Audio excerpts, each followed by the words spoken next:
dos, tres, cuatro, clap. Bonjour, bienvenue dans cette session du sursaut. Comme vous savez, je suis un peu fatigué et toute cette session s'est organisée de manière un peu précipitée. Donc, ce que je vous fais, là aujourd'hui, c'est une présentation très générale qui répond à la question pourquoi travailler sur le concept de stratagème, quelle est son actualité. Mais je vais y répondre vraiment selon des axes très vagues qui nous permet quand même de réfléchir à l'objet. Il se trouve que moi, je travaille sur les stratagèmes. C'est le concept de stratagème qui constitue l'objet de ma thèse. Et j'ai délimité un corpus de manuels, qui sont des manuels de stratagèmes antiques, qui appartiennent aux études gréco-latines, mais aussi aux études asiatiques. Et donc, il y a des auteurs chinois et des auteurs latins et grecs. Mais c'est un corpus assez limité. En revanche, ça rassemble une quantité de stratagèmes assez large, puisque pour chaque manuel, il y a à peu près parfois 1000 stratagèmes par manuel. Enfin, ça dépend le manuel, en fait. Parfois, il n'y en a que 36, comme dans les 36 stratagèmes, mais parfois, il y en a beaucoup plus. Et donc, voilà. Je vais juste vous faire une présentation de ce que ça signifie aborder le concept de stratagème pour moi en tant que philosophe et pas en tant qu'historien, pas en tant que sociologue, pas en tant qu'anthropologue, et comment ça s'inscrit dans un contexte. Dans un premier temps, je vais essayer de vous donner 4 conjonctures présentes qui disent que s'intéresser au stratagème comme concept peut permettre de nous éclairer sur certaines réalités présentes. Et puis dans un deuxième temps, si on a le temps, je vous montrerai quelques exemples de stratagèmes hydrauliques, c'est-à-dire de stratagèmes relatifs à l'usage de l'eau, pour pouvoir penser c'est quoi la spécificité d'aborder les questions sous l'angle des stratagèmes et pas sous l'angle par exemple des processus historiques, des mécanismes, ou même plus largement des tactiques et des stratégies, mais précisément des stratagèmes. Donc premier temps, on va dire le contexte et les conjonctures.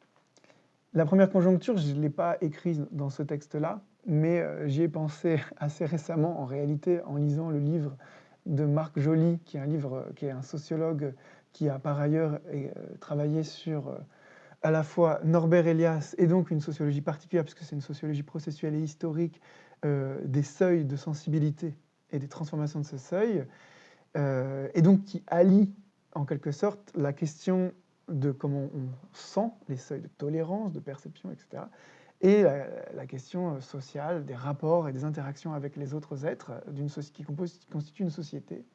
Ce qui veut dire qu'on étudie la sociologie, le fait social, mais par rapport à un processus de transformation, une transformation des mœurs, donc des comportements les uns par rapport aux autres, et quand même par rapport à des manières de sentir. Et il a travaillé, entre autres, par ailleurs, sur un psychanalyste, je dirais, hétérodoxe, puisque ce n'est pas un psychanalyste très reconnu par les Freudiens de l'école freudienne, c'est Racamier. Racamier, qui est connu pour un concept qui est devenu extrêmement mainstream, puisque c'est un concept qui décrit en quelque sorte le Machiavel des tabloïds. J'entends le pervers narcissique. Vous avez tous entendu parler du pervers narcissique. C'est une expression qu'on trouve dans les magazines féminins, mais pas que, mais qui se trouve aussi dans des associations de défense des victimes de violences morales ou de harcèlement, parce que c'est un identificateur social d'un certain problème dans les relations de groupe. Et Racamier, c'est un des premiers à formuler l'hypothèse de l'existence de ce type de personnalité, même si chez lui, c'est déjà pas une personnalité, mais plus un rapport social et une forme de pensée. C'est la pensée perverse, et ça se pense moins comme une trouble de la personnalité précisément que comme une interaction sociale qui elle-même est pervertie. Même si en réalité, ça définit un certain type de personnalité, et il y a plein de paradoxes et plein de contradictions. Mais donc, Marc Joly, ce sociologue, travaille à partir de Norbert Elias et à partir aussi de Racamier. Et donc on voit que c'est un sociologue qui s'intéresse à l'interaction entre peut-être psychanalyse et sociologie, mais plus largement entre les seuils de sensibilité moraux et les interactions sociales plus vastes, et les mécanismes sociaux. Alors ça, c'est très abstrait, mais En lisant ce Marc Joly, qui parle dont le livre s'appelle La pensée perverse au pouvoir et qui traite en fait de la question de savoir si Emmanuel Macron est un pervers narcissique, bon, question qui peut être intéressante ou pas, qui peut faire rire ou pas, qui peut avoir des conséquences politiques et institutionnelles intéressantes ou pas. C'est pas la question pour moi. Ce qui m'intéresse, c'est le fait qu'on en vienne à repérer au plus haut sommet de la fonction de l'État dans notre époque contemporaine, une époque immergée dans un mainstream qui déjà remarquait l'existence de pervers narcissiques et de prédateurs dans la société, on en vienne à désigner le chef de l'État lui-même comme étant un pervers narcissique. Pourquoi ça m'intéresse par rapport à la question des stratagèmes et au concept de stratagème, et pourquoi ça démontre en fait une certaine actualité du sujet? Parce que si on regarde la définition de la perversion narcissique et surtout de la pensée perverse par Racamier, c'est littéralement ça. C'est une pensée tournée uniquement vers l'efficacité et l'instrumentation, le fait d'instrumentaliser, de soumettre n'importe quel moyen à des fins, et ce qui compte, c'est le résultat, de dénier l'altérité et l'intériorité des autres, bien entendu, dans ce processus, et grosso modo, c'est le type social ou la figure psychologique qui désigne le principe de la manipulation. Or, évidemment, les stratagèmes, minimalement, s'il faut les définir, c'est comme des gestes ou des techniques qui permettent de manipuler, c'est-à-dire d'agir sur les autres à leur insu, ou en dissimulant les principes de l'action sur les autres. Ça va pour l'instant? Bon. Donc, un premier aspect conjoncturel de ce travail sur les stratagèmes qui en dit l'actualité, en tout cas, c'est pas tellement de dire qu'il y a des pervers narcissiques partout, mais c'est de dire que c'est un souci moral contemporain qui se retrouve dans l'opinion commune, c'est-à-dire dans le fait que cette expression est devenue mainstream, et dans le fait même qu'on identifie la pratique du pouvoir comme étant une forme de perversion narcissique, que je ne vais pas définir parce que c'est difficile à définir, que moi je trouve que Racamier a des concepts intéressants, mais qui restent métaphoriques et flous, et que c'est difficile de savoir jusqu'où on peut les appliquer. Mais en revanche, c'est intéressant de remarquer que la figure du croque-mitaine social contemporain, la figure de la peur dans les interactions sociales, c'est celle de ce Machiavel des tabloïds dont je parlais, c'est celle du pervers narcissique, c'est-à-dire de celui qui a une pensée vouée à l'efficacité instrumentale et qui manipule. D'accord ? C'est donc un premier élément de conjoncture qui permet de dire que, au moins d'un point de vue social, la question le fait de se pencher sur le concept de stratagème et sur ses conséquences, sur ce que c'est qu'un stratagème, comment ça fonctionne, vient aussi rencontrer une certaine attente sociale, puisque les relations sociales vont être conçues comme des relations de manipulation, et donc, pour ceux qui ne sont pas des manipulateurs, comme des relations de contre-manipulation. Je vous donne rapidement un exemple. Dans le livre de Marc Joly, il y a l'idée que face à un pervers narcissique ou un manipulateur, la seule chose qu'on puisse faire, c'est pas affirmer des valeurs morales, principes éthiques, c'est contre-manipuler.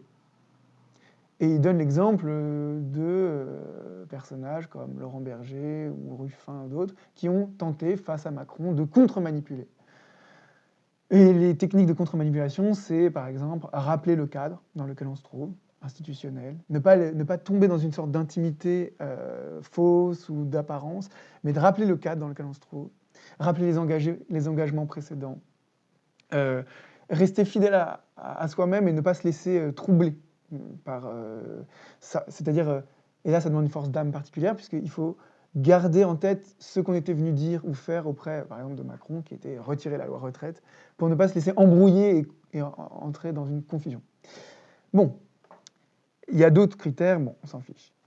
La conjoncture, donc première, sociale, disons, c'est celle de l'idée qu'on identifie de plus en plus dans les rapports sociaux, cette figure qui exprime peut-être une projection paranoïaque, je ne sais pas, mais cette figure de la manipulation. La deuxième conjoncture, je vais faire dans un ordre, on parle de social, maintenant parlons d'un truc plus large qui est la question de la guerre.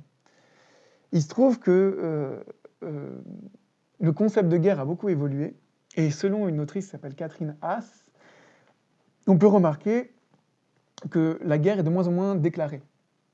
empiriquement, la Russie contre l'Ukraine, la Russie n'a pas déclaré la guerre à l'Ukraine. Elle a dit faire des opérations spéciales qui oscillent entre la dénazification hypothétique et fantasmée et l'antiterrorisme. Opération spéciale, c'est pas la guerre. En tout cas, ça nomme pas une guerre. Par ailleurs, la guerre contre le terrorisme, la war against terror, c'est pas non plus une guerre. C'est toujours des opérations faites dans des pays d'antiterrorisme, en fait. Ça ne veut pas dire que, concrètement, en fait, c'est la bonne vieille guerre, etc. Ça veut juste dire que le sens de l'opération politique qu'est la guerre a changé. Et qu'on n'arrive pas à la penser comme une totalité qui a un début, un milieu, une fin. Avec des enjeux politiques qui doivent être, en gros, des objectifs qui doivent être accomplis. Par exemple, dans la guerre contre la terreur, c'est détruire les terroristes, mais en fait, cet objectif, il n'est jamais réalisable réellement. Et la preuve étant les différents conflits dans lesquels se sont engagés les États-Unis et qui ont fini tous par impliquer un retrait plus ou moins piteux.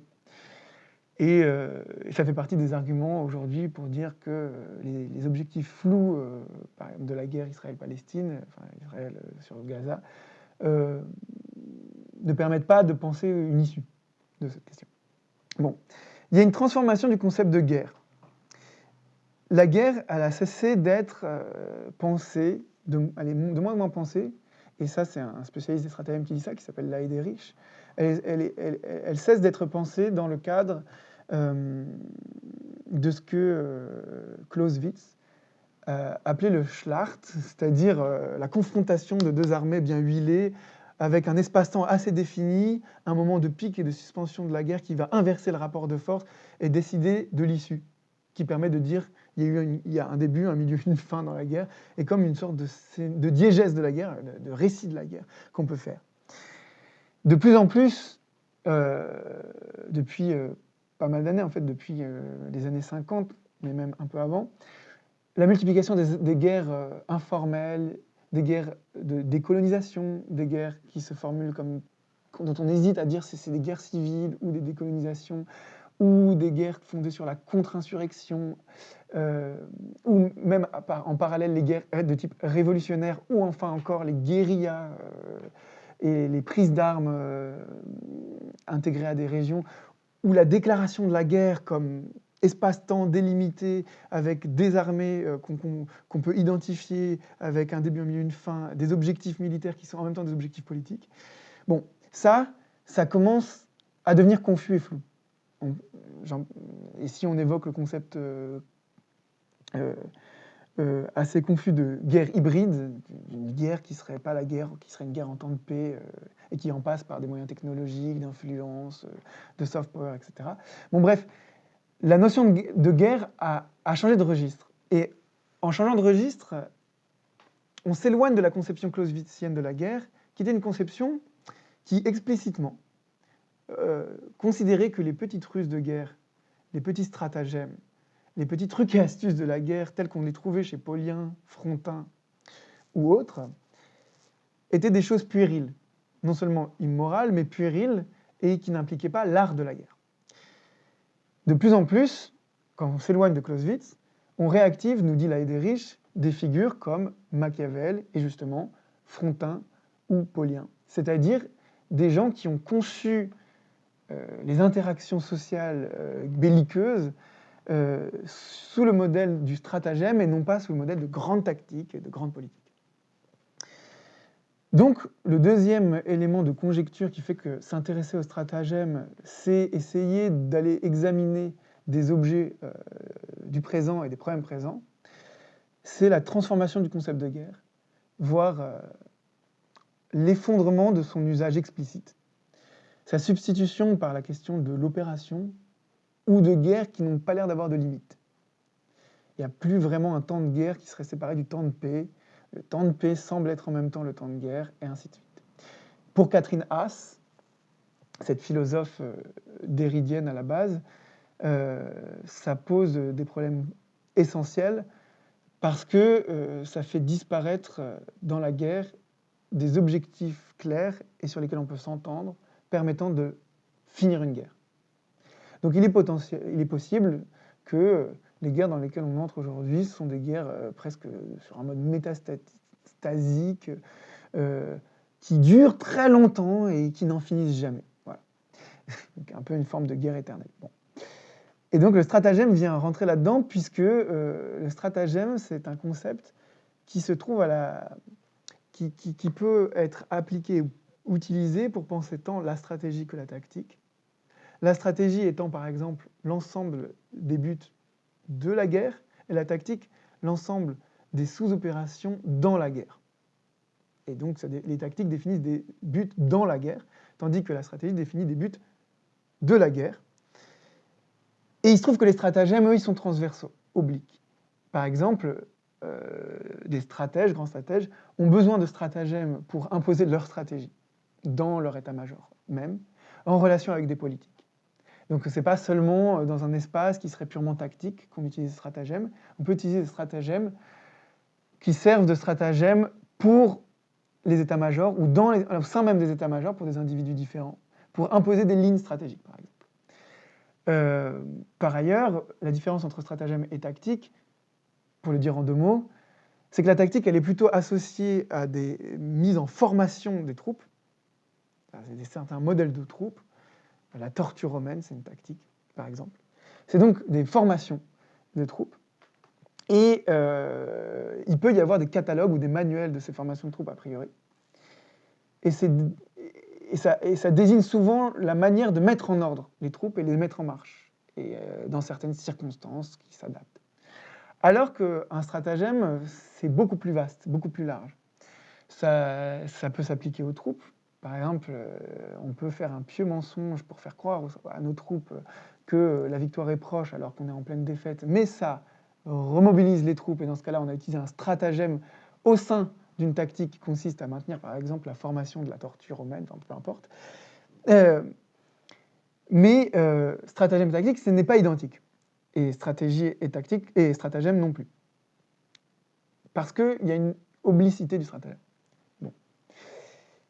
Et c'est justement là que ça devient intéressant de s'intéresser au stratagème plutôt qu'à la distinction stratégie-tactique, pour comprendre comment se joue, dans un monde où le concept de guerre n'est plus explicitement délimité, comment se jouent les opérations et les rapports de force dans la question de la guerre, mais aussi dans la question sociale et dans la question politique. Donc, ça, c'est le deuxième élément de conjoncture. Un troisième élément de conjoncture, cette fois, c'est plus méthodologique, plus une sorte, ça me concerne plus moi directement, c'est que le travail des sources, c'est-à-dire les sources, ce qu'on appelle la Quellenforschung, l'enquête sur les sources, sur l'établissement des textes originaux, les filiations, la philologie, portant sur le concept de stratagème, sur le lexique du mot stratagème et sur le vocabulaire gréco-latin de ce mot, eh bien, elle a été, cette enquête sur les sources, extrêmement développée depuis les années 80 et on peut dire presque achevée. Bien sûr, rien n'est jamais achevé. Et donc, on a un énorme travail qui a été fait par plusieurs universitaires, dont j'en citerai qu'un seul, qui a fait la synthèse de ces travaux dans les années 80, qui s'appelle Everett L. Wheeler, qui, dans un livre qui s'appelle Stratagem and the Vocabulary of Military Trickery, synthétise tous les apports universitaires, intellectuels sur le mot stratagème et sur sa naissance et sur les liens sémantiques et lexicologiques qu'il entretient avec d'autres concepts. Ce qui permet aussi de faire apparaître que la plupart des concepts qui fondent la philosophie, la raison philosophique, dans le corpus grec et latin, sont en fait tous recodables ou réinterprétables à partir du concept de stratagème. Ce que je veux dire par là, c'est que un concept comme par exemple chez Aristote la prudence, sophrosyné, qu'on traduit aussi par sagacité, qui est un concept rigoureusement philosophique au sens où c'est la capacité à réfléchir accompagnée d'une règle vraie et donc à choisir les bonnes options dans plusieurs opportunités possibles, et cela rationnellement. Eh bien, en réalité, cette prudence a une forme stratagémique C'est-à-dire, elle a une forme pré-philosophique ou paraphilosophique qui est de l'ordre d'une intuition dans les rapports de force, et qui n'est plus la même chose que le concept philosophique. Le concept euh, de sophos, de sage, ou de savant, lui-même renvoie aussi à un concept plus proche du lexique du stratagème, et qui est plutôt celui qui est rusé et plus sage. Et donc en fait, les mêmes concepts qui peuvent être soit pris dans un sens philosophique, et donc travailler pour fonder une certaine question, des questions de l'ordre de la sagesse, de la prudence dans la vie, dans les principes éthiques, etc., se retrouvent dans le vocabulaire du stratagème dans un champ beaucoup plus flou, beaucoup plus lié à l'articulation des moyens et des fins, à la prudence en un sens rusé, plutôt qu'en un sens philosophique ou éthique. Et grâce à cette recherche des sources, l'établissement des sources, etc., bien, on a une bonne base pour penser sérieusement le concept sans, en quelque sorte, divaguer. Parce que quand on construit des concepts, généralement, nous, les philosophes, on le fait souvent dans l'abstraction du langage. C'est-à-dire, on a l'impression qu'on peut poser des définitions et que si on a fait l'histoire des autres définitions, ça va. Mais comme si les mots n'avaient pas de réseau sémantique ou de réseau lexicologique profond, historique, et que, au fond, la philologie n'était pas nécessaire. Or, là, on a un vrai travail de philologie achevé et établi qui donne une bonne base pour ensuite construire un concept, construire une définition du concept. Et c'est pas moi qui le dis, c'est Wheeler lui-même qui, dans son livre, écrit que avant lui, ni l'histoire de stratagema, c'est-à-dire le mot grec pour dire stratagème, en tant que mot, ni celle de son vocabulaire en tant que concept n'avait été entrepris. Mais il ajoute que son enquête philologique est la première étape indispensable pour étudier le stratagème en tant qu'idée. Donc c'est lui-même qui nous propose de passer par son travail pour pouvoir ensuite en faire un travail philosophique et plus seulement philologique. Et il écrit que justement, toute tentative d'écrire l'histoire du concept ne peut pas en passer autrement que par une attention particulière au langage de ce concept. Bon, là, c'est des considérations méthodologiques, il y a plein de philosophes qui s'en fichent. Moi, je pense que c'est important de travailler d'abord le langage avant de construire des idées. Mais c'est une hypothèse de travail, parce que tous les philosophes ne font pas comme ça. Ok, donc ça, c'est pour l'idée que dans les études gréco-latines, il y a des sources, en fait, qui ont établi le langage du concept. C'est un élément de conjoncture méthodologique. On peut ajouter le fait que, en réalité, depuis un certain temps, alors un peu plus large, je vais rester flou,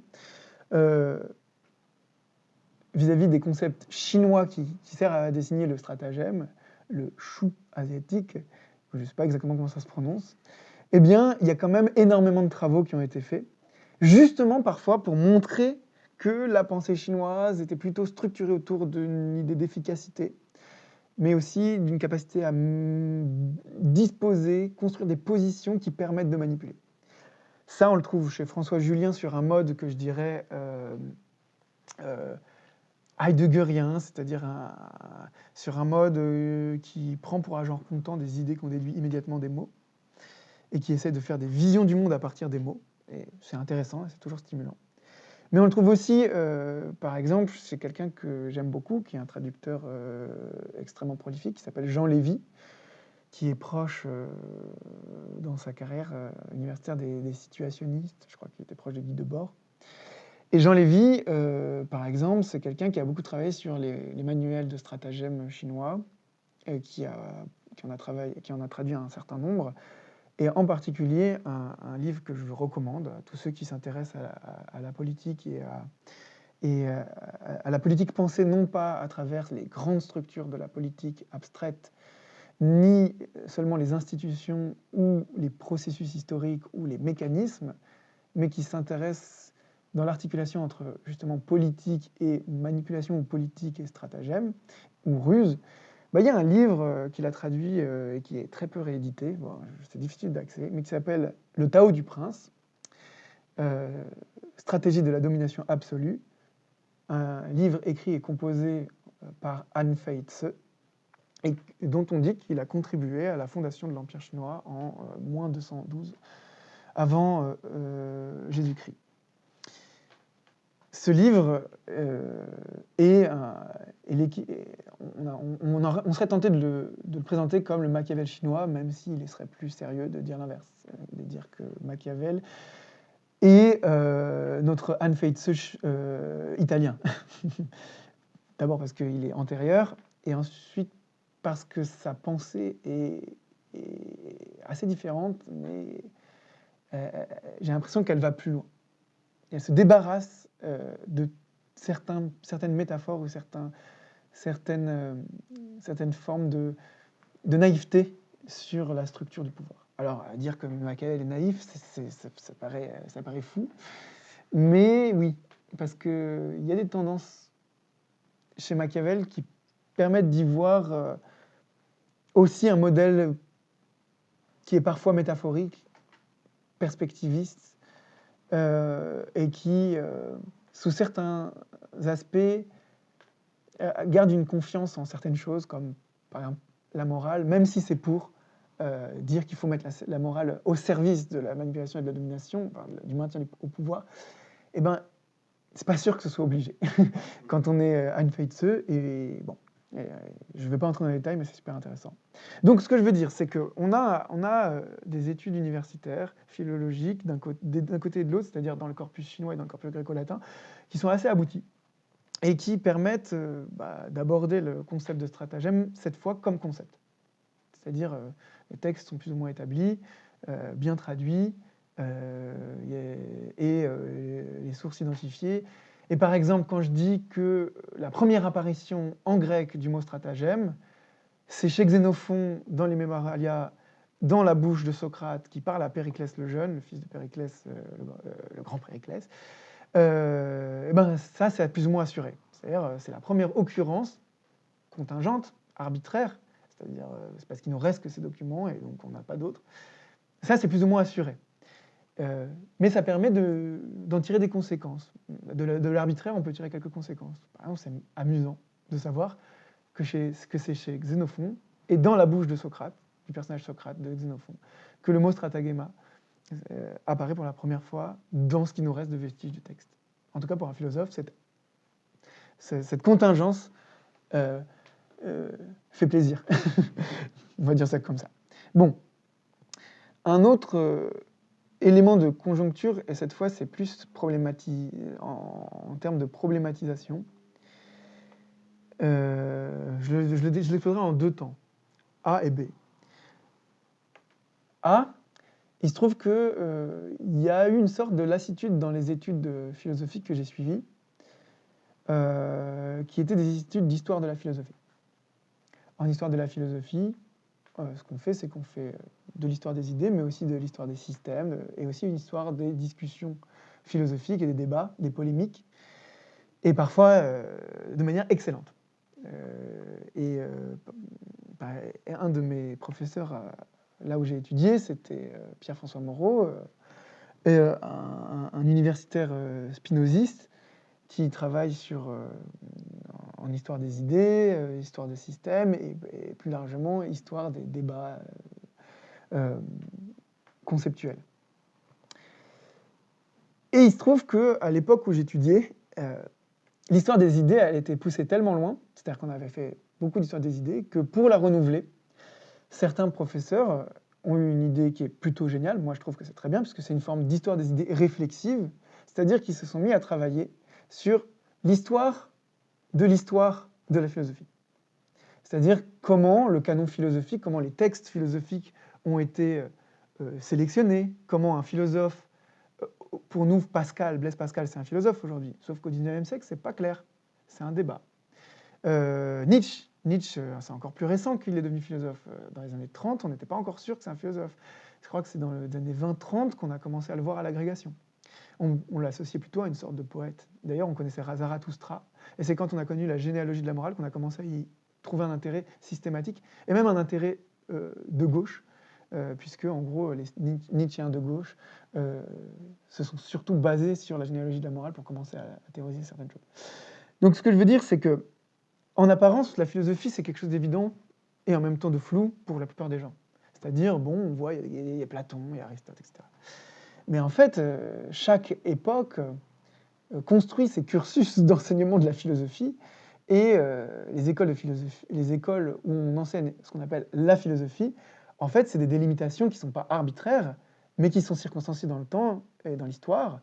Et la plupart des choses qu'on étudie aujourd'hui dépendent, même si ça a beaucoup évolué et ça s'est beaucoup transformé, mais du canon philosophique du XIXe siècle, en France en tout cas, qui a été posé par un type qui s'appelle Victor Cousin, et qui était un hégélien.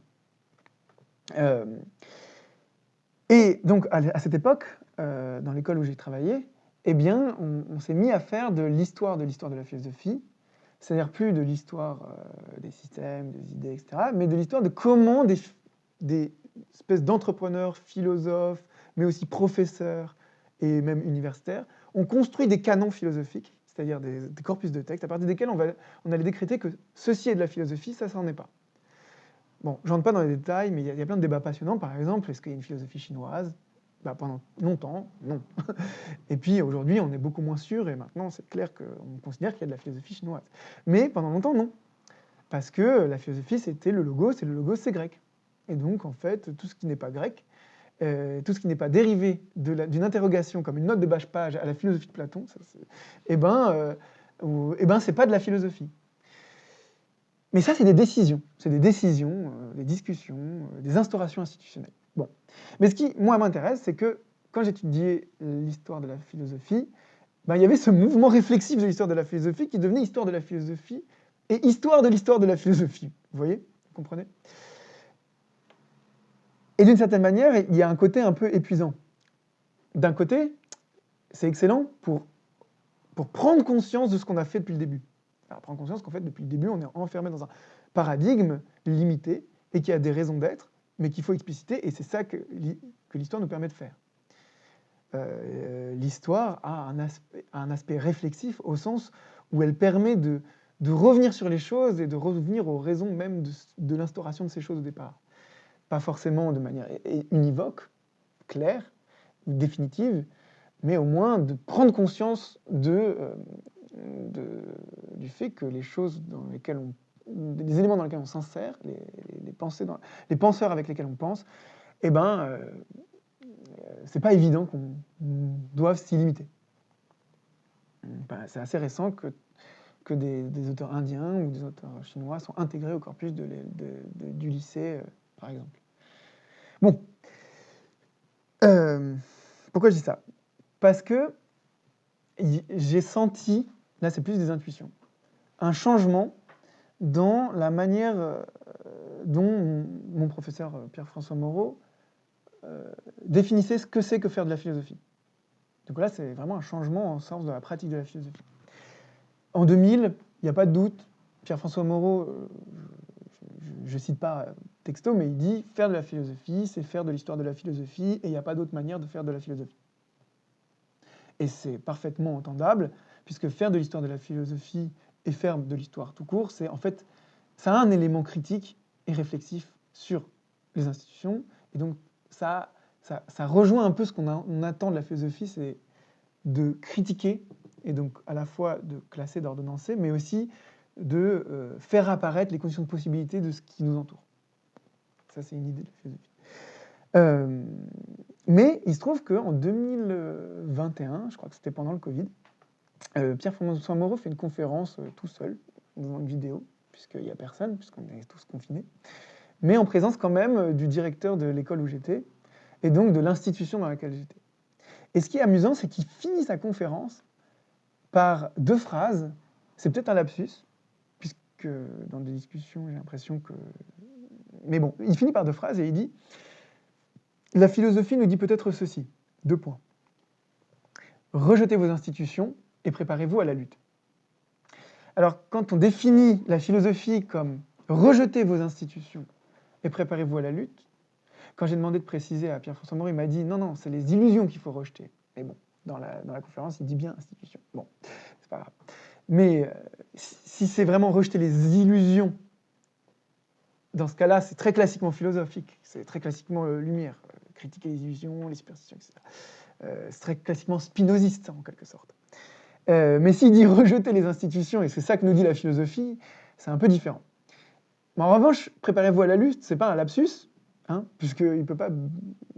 Donc si la philosophie doit être à la fois un rejet des institutions, ou en tout cas des illusions, sachant que les illusions, ou les superstitions, en réalité, c'est des institutions en un sens plus général, en un sens social, puisque une institution, c'est un rapport social ordinaire. Par exemple, se serrer la main, c'est une institution, en un sens anthropologique.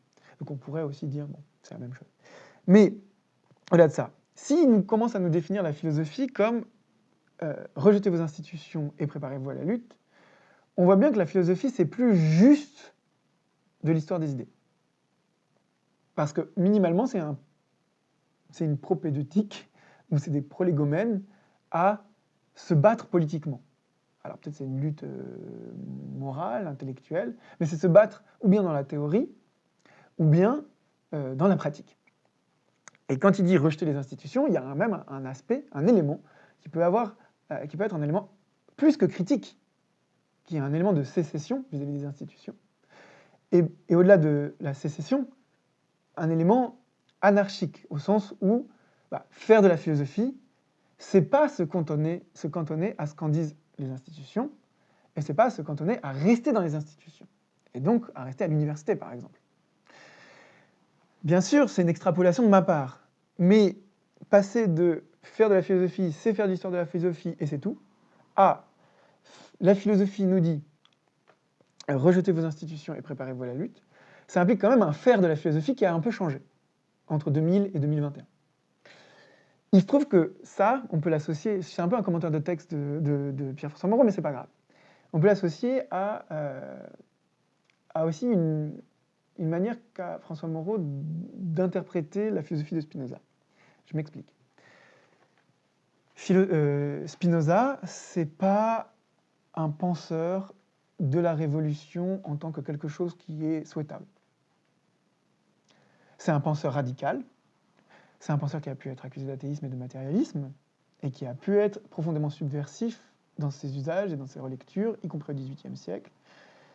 Et il constitue ce qu'on peut appeler les Lumières radicales. Spinoza, ça reste une référence de plein d'autonomes, d'anarchistes, de révolutionnaires. Mais c'est d'autant plus intéressant et paradoxal pour Pierre-François Moreau que Spinoza n'est pas trop d'accord avec l'idée que la révolution change les choses en bien.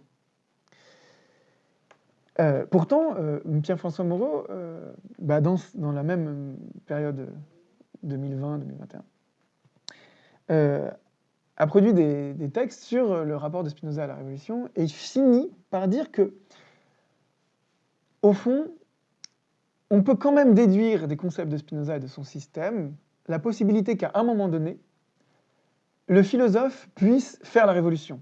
Et même, dit-il, prendre la tête d'une révolution. Donc, c'est plus le philosophe roi qui gouverne la cité, et donc qui conseille les princes, c'est vraiment le philosophe révolutionnaire qui même mène une insurrection. Alors, je sais pas pourquoi il se met à dire ça et à qui il pense. Moi, je me suis dit, bon, peut-être Lordon, puisque c'est un spinoziste révolutionnaire, quoi, ou des choses comme ça. Mais c'est dans un contexte politique. C'est un contexte où les institutions scolaires ont été 1000 fois occupées pour la première fois, c'est un contexte de répression sociale, c'est un contexte où il y a eu les Nuits debout en 2016, puis après les Gilets jaunes en 2019, enfin, c'est un contexte d'ébullition sociale, politique.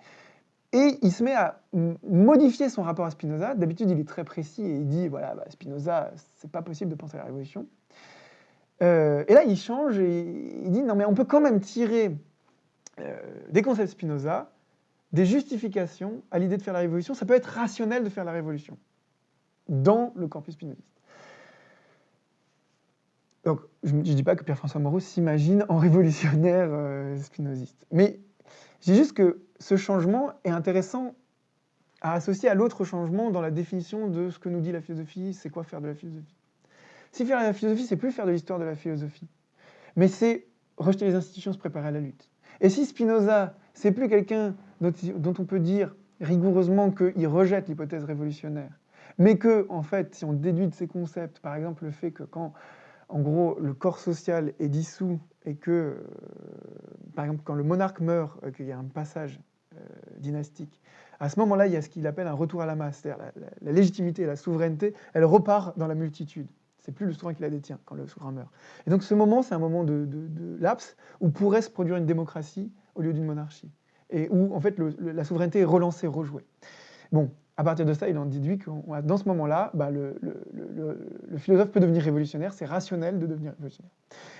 Bon, à partir de tous ces petits éléments, ces petites lectures d'interprétation, je m'étais dit que si faire de la philosophie, c'est plus seulement faire de l'histoire de la philosophie et l'histoire des idées, moi, ce que j'avais envie de faire en étudiant le concept de stratagème, c'est d'étudier à la fois une idée, mais c'est une idée particulière, puisque c'est une idée un peu sans idée, puisque c'est une idée de la mise en rapport des moyens et des fins, et de l'efficacité, et de la capacité à ruser, à transformer les situations en les retournant.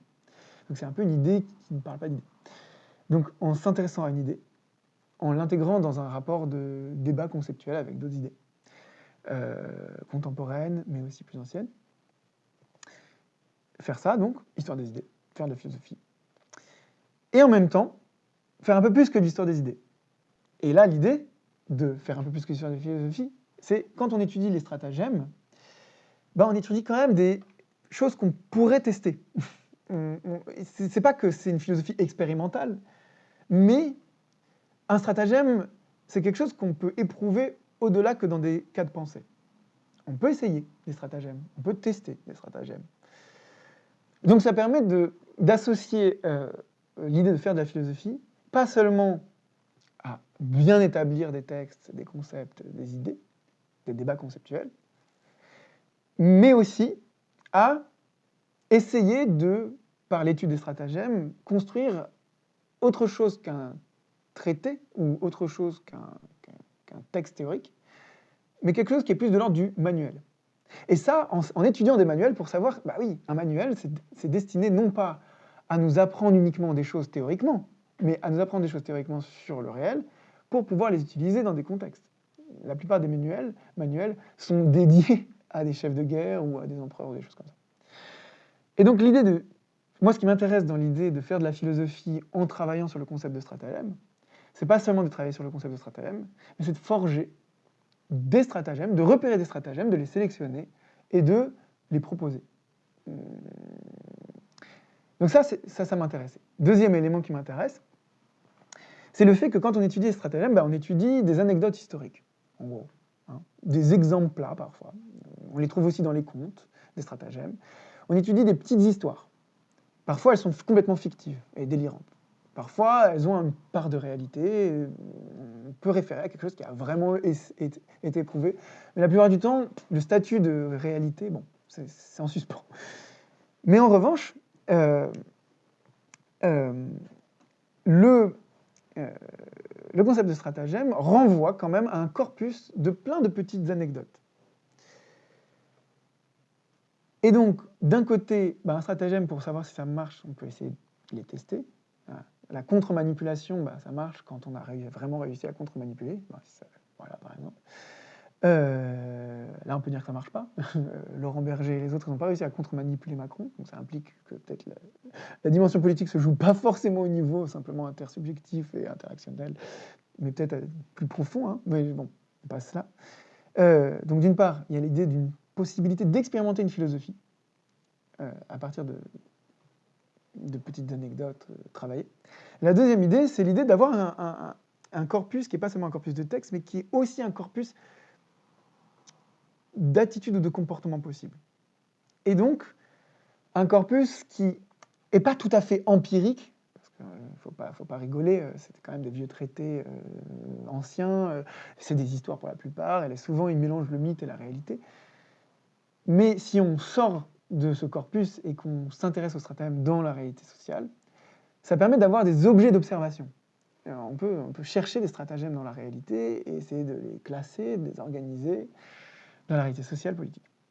Autrement dit, ça donne à la philosophie un objet et une sorte de terrain, un terrain virtuel, parce que les stratagèmes, justement, ne se laissent pas voir, ils sont censés être souvent dissimulés.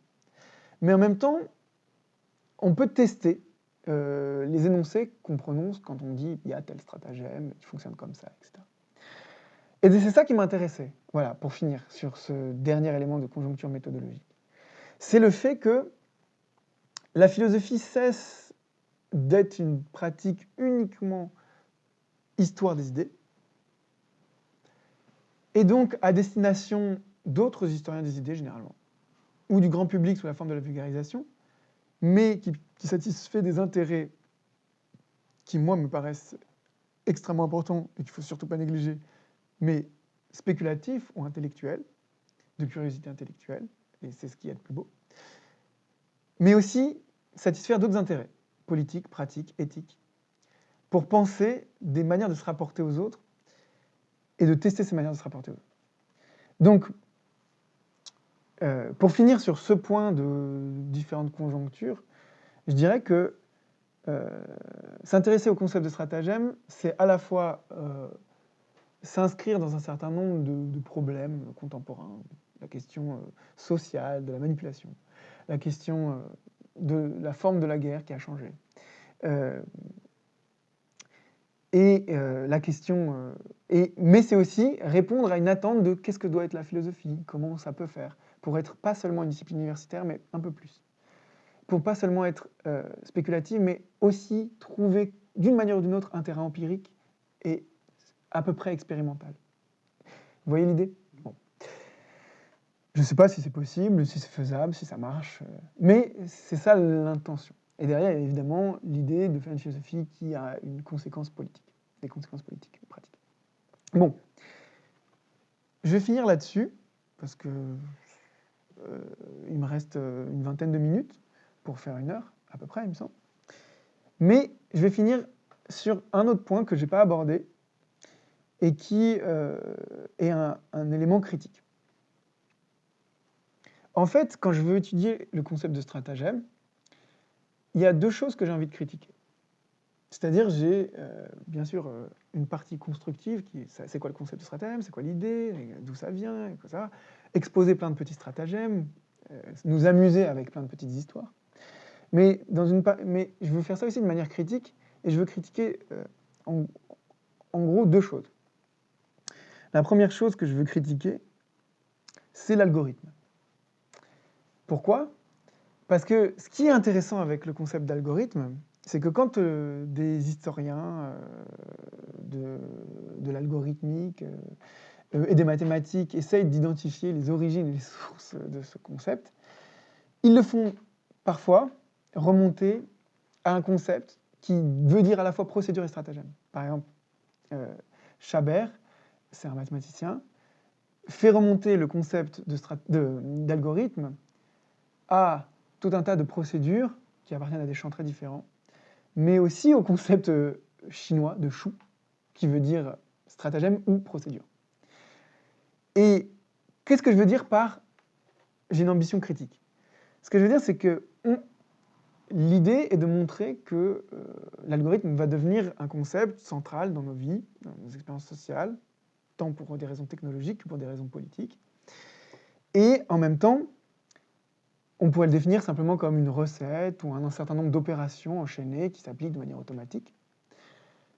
Mais en le prenant du point de vue du stratagème, on peut dire une chose assez banale au fond, qui est que un algorithme, c'est quand même conçu. Et il y a quand même des intentions derrière des algorithmes.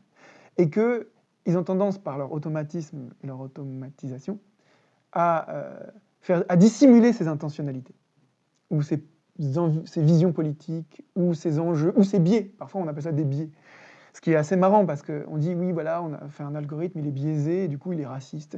Enfin, voilà. Mais ce qui est marrant, c'est est-ce qu'il est biaisé, ou c'est tout simplement qu'en fait, il y a une intentionnalité culturelle, ou un inconscient, ou même des projets politiques qui investissent des opérations automatiques, automatisées, enchaînées, disons mécanisées, et qui, par ailleurs, n'apparaissent pas forcément. Et donc, c'est pas que l'algorithme est un stratagème, mais c'est que on peut l'interpréter comme une forme ou une sous-espèce de stratagème sur un mode qu'on pourrait dire réifié, objectivé ou mathématisé, ou encore plus informatisé. Donc l'enjeu critique, qui est aussi un enjeu de conjoncture contemporaine, c'est de dire, quand on étudie les stratagèmes, on essaye de se déniaiser de tout un tas d'opérations qui nous apparaissent être des mécanismes ou des automates, des choses qui se font tout seuls. Et on arrive à reconstituer les intentions culturelles, politiques, conscientes ou non, qui sont derrière ces choses-là. L'algorithme, c'est un concept parmi d'autres, mais par exemple, en étudiant le stratagème comme concept, je vais en venir à critiquer l'idée même qu'il y aurait des machines en soi. On se représente les machines comme des objets techniques qui, au fond, répondent à des attentes d'efficacité abstraites et puis des principes techniques ou des lois physiques naturelles.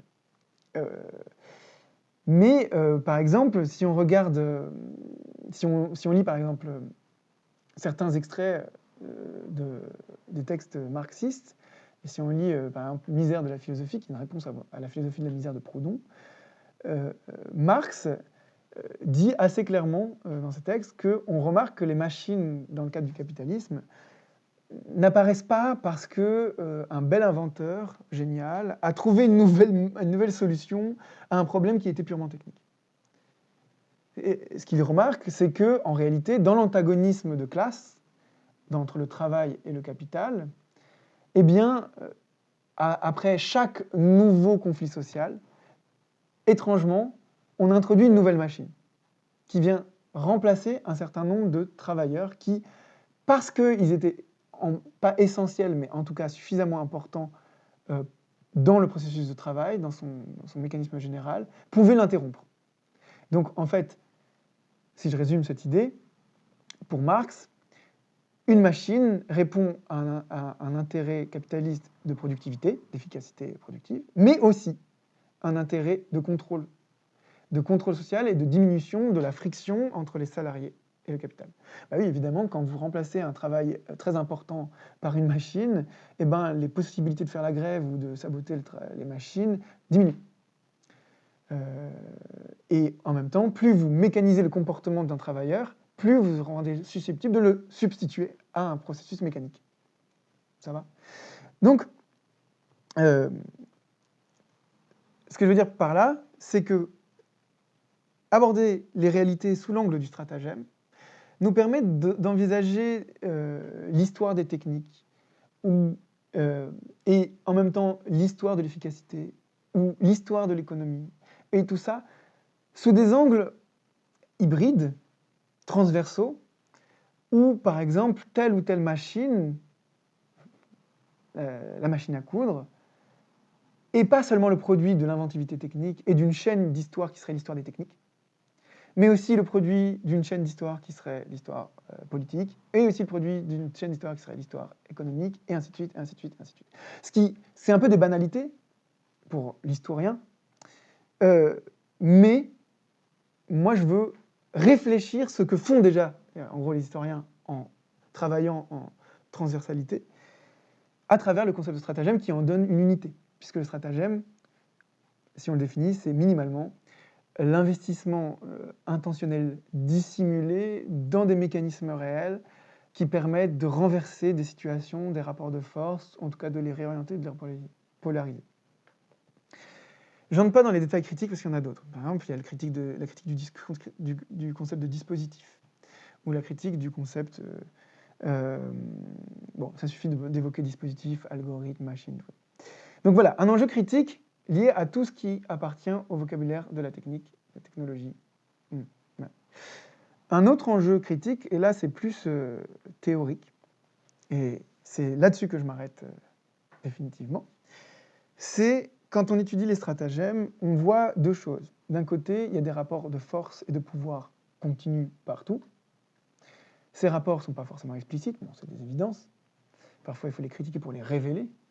Mais ça manifeste aussi le fait que les stratagèmes peuvent être critiqués sous la forme de leur révélation. On dévoile un stratagème, on démystifie une situation. Mais aussi, ça manifeste autre chose, ça manifeste que si les situations tiennent, c'est pas parce qu'on est mystifié, mais c'est parce qu'il y a un stratagème. Ce qui n'est pas exactement la même chose. Si on dit que, par exemple, en fait, il y a une apparence, on a des illusions, et c'est pour ça qu'on ne se révolte pas, c'est pour ça qu'on ne change pas la société. Alors on a l'impression que la solution, c'est de lever le voile de méconnaissance. Et que levant le voile de méconnaissance, la raison et la vérité permettra de produire des transformations sociales majeures. Eh bien, aborder les choses sous la forme du stratagème, c'est à la fois accepter cette idée, mais en même temps trouver son insuffisance. Son insuffisance, c'est que, en fait, un stratagème fonctionne tant qu'il est dissimulé, mais il fonctionne aussi quand il est démystifié. Parce que, en fait, un stratagème, c'est un investissement dans un mécanisme en cours de la réalité. C'est pas seulement le fait qu'il est caché. Le fait qu'il est caché permet d'empêcher la mise en place des clippés ou des petites étapes qui permettent de l'enclencher. Mais une fois qu'il est enclenché, généralement, on ne peut pas trop le surmonter. Donc, en fait, ce que je veux dire, c'est que ça permet de penser une critique du pouvoir et de la domination, fondée sur une critique des illusions, puisqu'il y a bien un aspect de démystification quand on trouve les stratagèmes de manipulation, etc. Mais ça nous montre que ce n'est pas seulement la démystification qui nous permettra de nous en sortir face à des stratagèmes ennemis. C'est aussi des contre-stratagèmes, c'est pour ça que tout à l'heure je vous parlais de contre-stratagèmes face aux manipulateurs, etc. Donc c'est aussi un niveau théorique et politique, c'est de faire un choix, de dire il y a bien la démystification, il faut relancer le geste lumière, lutter contre la superstition, les mythes, les mensonges, etc. Mais il y a aussi un geste de construire des contre-stratagèmes et donc des opérations qui déjouent des stratagèmes, pas seulement leur voilement, pas seulement leur dissimulation. Et ça s'inscrit dans une logique, dans un projet théorique qui affirme deux choses. Qui affirme que les dominations sont toujours précaires. C'est pas parce que la domination s'impose et a l'air extrêmement solide qu'elle n'est pas précaire. En fait, les dominants s'activent en permanence pour maintenir leur domination. Il n'y a pas de moment où il y aurait un calme relatif du pouvoir tant qu'il est injuste ou inégalitaire. Tant que les altérités, disons, sociales, éthiques, et la diversité, la variété des êtres n'est pas en quelque sorte entendu, respecté et mis en œuvre dans des processus de délibération collective, tant que c'est pas ça, tant que c'est pas rendu possible tout ça, eh ben en réalité la domination est activiste. L'hypothèse c'est que les dominateurs ne font pas que réagir à de résistance. Ça c'est l'hypothèse foucaldienne. Foucaldienne il dit qu'il faut partir de la résistance, celle qui fait apparaître la gouvernementalité, le pouvoir et changer les paradigmes. C'est vrai. Quand il y a de la résistance, il y a un nouveau type de pouvoir. Mais l'hypothèse sur laquelle je veux aller, moi, c'est qu'il y a aussi un activisme du pouvoir, c'est-à-dire une sorte de volontarisme du pouvoir, qui implique de continuellement mettre en œuvre des nouvelles techniques, des nouveaux stratagèmes, et pas forcément face à un péril réel, pas forcément face à une résistance réelle. Il y a une sorte d'anticipation, si on veut, stratégico-tactique des moyens de domination. Et ça, c'est un peu le cadre de l'idée de précarité du pouvoir à partir duquel je veux penser, et le stratagème permet de penser ça.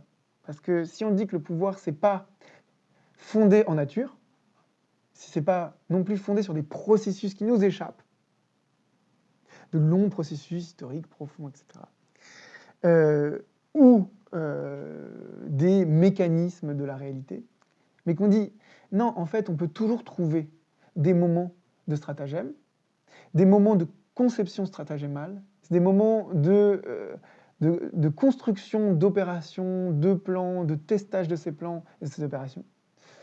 Eh ben, on peut maintenir un niveau non réifiant de la lecture des phénomènes politiques et historiques.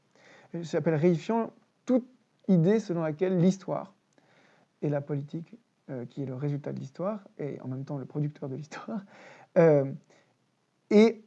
pèse sur nous comme si elle était déterminante en soi. En fait, elle est déterminante en soi parce qu'il y a des gens qui s'activent à la rendre déterminante en soi.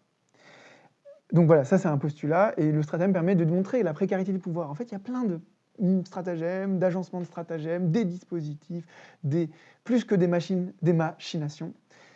Alors évidemment, il y a une objection, c'est attention à tomber dans une lecture purement intentionnelle de l'histoire, conspirationniste, complotiste, etc. Évidemment, ça c'est l'objection immédiate. Mais j'ai l'impression qu'il faut la surmonter, cette objection, et juste être très rigoureux épistémologiquement, méthodologiquement. Faire des travaux comme par exemple Grégoire Chamaillou dans La société ingouvernable, où il montre par exemple ce que je pourrais vraiment appeler des stratagèmes, les stratagèmes du management des années 70, qui devait répondre à la société ingouvernable, mais qui a répondu activement en produisant des nouveaux systèmes de gestion des entreprises, avec l'invention, l'apparition de ce qu'on appelle le manager, qui pour aujourd'hui pour nous, des managers c'est normal, des ressources humaines c'est la vie, mais en fait, ça date des années 60-70, d'un moment de trouble social, de déclin de la possibilité de hiérarchie de type paternaliste ou autoritaire. Et donc, on a des nouveaux systèmes de gestion d'entreprise, de logique de maintien au travail des employés. Et donc, par exemple, si je renvoie à Grégoire Chamaillou, je pense plus à Grégoire Chamaillou qu'à QAnon, évidemment, quand je pense à une analyse stratagémale des réalités. Et encore une fois, je ne suis pas en train de dire que ce que je veux faire ou ce que je fais comme travail est une invention de ma part. C'est une réflexion à partir de choses qui existent. Par exemple, en anthropologie anarchiste, chez Scott, il y a cette idée des stratagèmes. Mais je n'en rentre pas dans les détails. Il y a aussi cette idée chez Graeber, mais c'est plus rare. Et évidemment, si on pense à Foucault, c'est quelqu'un qui n'a pas arrêté de parler de tactique, mais sur un mode qui ne me satisfait pas entièrement. Bon, donc, le point sur lequel je voulais finir, le point critique sur lequel je voulais finir, c'est une dernière chose, et qui est fondamentale, et qui est l'idée que si j'étudie les stratagèmes, c'est pas pour créer le manuel de la domination absolue, genre qui synthétiserait tous les stratagèmes en mode Anne Feitze. Mais c'est au contraire pour essayer, disons, à la fin de ce travail, de mettre à distance cette sphère-là de pensée, d'instrumentalité, de dissimulation de la manipulation, etc., de la mettre de côté pour essayer de penser, de libérer un espace de pensée pour des choses qui puissent être à la fois pensables, vivables, mais qui échapperaient à un paradigme qui serait instrumental. Donc vous voyez, c'est logique, puisque je dis que c'est une critique de la technique, une critique de la machine, etc. C'est pour essayer d'arracher la pensée, enfin, pour séparer la pensée de cette espèce de fonctionnement continuellement stratagémal. Ce geste, il est à la fois possible et en même temps mythique. Quand je dis mythique, c'est que, au fond, on n'est pas sûr qu'il n'y a pas toujours des stratagèmes. Au fond, Platon prétend ne pas être un sophiste, donc ne pas avoir de viles ruses de sophiste à la Gorgias et d'autres, à la Adimante ou à la Thrasymachie, mais en réalité, le platonisme est fondé sur une myriade d'arnaques, de ruses, de trucs et d'astuces. Socrate est toujours considéré et vu comme un sacré filou, quoi, plein de ruses, etc. La dialectique, il n'est pas sûr qu'elle soit complètement exempte de ruses. Et puis la philosophie, elle a souvent thématisé la ruse, soit c'est Kant avec ses ruses de la nature, Schopenhauer aussi a repris l'expression, soit c'est Hegel avec les ruses de l'histoire. Donc il y a quand même une affinité profonde entre la philosophie et les ruses et les petits stratagèmes, mais quand même dans le geste philosophique, il y a souvent eu cette idée, cette prétention à les mettre de côté, les rejeter. C'est pour ça que tous ceux qui y reviennent sont souvent mis à côté, on ne sait pas vraiment des philosophes. Machiavel, on ne sait pas trop. Voilà. Bon. Donc, pour finir, je veux dire que l'enjeu critique, c'est de délimiter une sphère qui serait la sphère des stratagèmes, pour pouvoir ouvrir une sphère de pensée qui n'implique pas les stratagèmes. Et comme je suppose qu'il y a un lien intrinsèque entre utiliser des stratagèmes et poser des structures de pouvoir, et donc qui n'implique pas de penser dans le cadre du pouvoir, et donc de vivre dans des relations de pouvoir. Et ça, c'est l'idéalisme anarchiste. Et je m'arrêterai ici. Merci de m'avoir écouté, et à la prochaine.